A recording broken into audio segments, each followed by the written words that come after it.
The hard problem of consciousness is not a problem for Islam.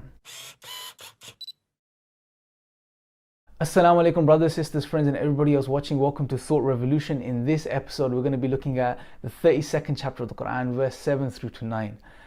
Before we do this, I want to touch upon the topic of this video, which is consciousness. Now, Brother Hamza Dotzes has done immense research on this over the past couple of years. He's published papers on this on his website, on the IRA website, which you can go check out. There's a whole chapter in his upcoming book, The Divine Reality, God, Islam, and the Mirage of Atheism, so make sure you guys check that out as well. And the argument he essentially makes is that there is something as human beings we have, which is this experience, this first-person subjective experience that is personal to us, that we experience. It's this conscious awareness that we have as human beings, which can't be quantified physically. Now, a scientist may be able to hook you up to a monitor, put you in a lab and observe changes, physical changes that may take place in your brain chemistry if he gives you a piece of fruit to eat or a piece of chocolate to eat.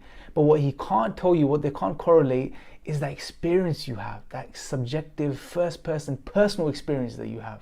That's something unique to you that can't be quantified, right? And the argument is basically on naturalism. If everything is physical, your brain is physical, and everything that comes from your brain is physical, and everything that results from that is physical, then how do you account for this non-physical first-person experience?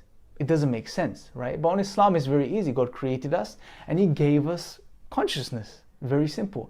But recently, I spoke to Sheikh Fahad Taslim, and he shared this absolute gem with me because he uses this argument, but he has found this beautiful link with this argument to the Quran. And I want to share that with you today.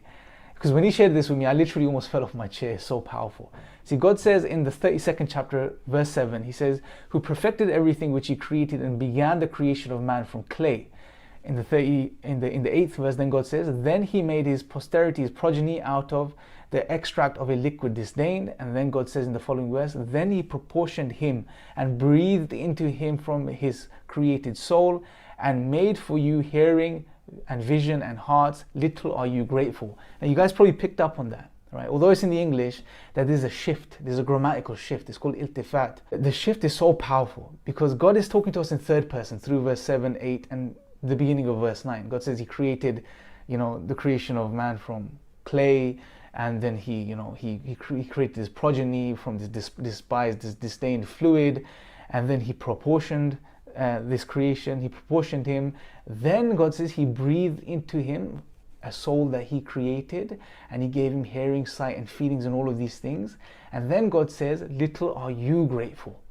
So there's a shift from the third person to the second person, and it's so powerful when you think about this because, subhanallah, until the point, even in the Quran, till the point where God says He breathed into this creation, the soul that He created, God speaks to us in third person. But once the soul is placed within this being, and this being is conscious and aware and able to understand and to reflect and to think, then God shifts the focus to this being, which is us. Then God says, little are you grateful. SubhanAllah, then God is directly referring to us. He's speaking to us because now we're able to understand. SubhanAllah, that is so powerful.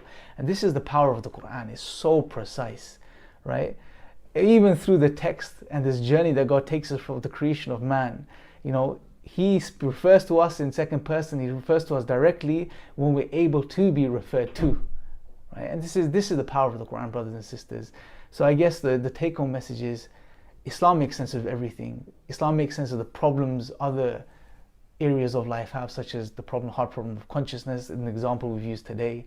Islam can explain all these things, but the purpose of the Quran the purpose of the revelation is that we, as the conscious beings God has made us, these aware beings, these beings that have the ability to understand and to reflect and to think, should really understand that God created us to worship Him, to turn to Him, to connect with Him, to be close to Him, right? And to submit ourselves to Him and worship Him truly. I thank you guys for watching. Assalamu alaikum wa rahmatullahi wa barakatuh.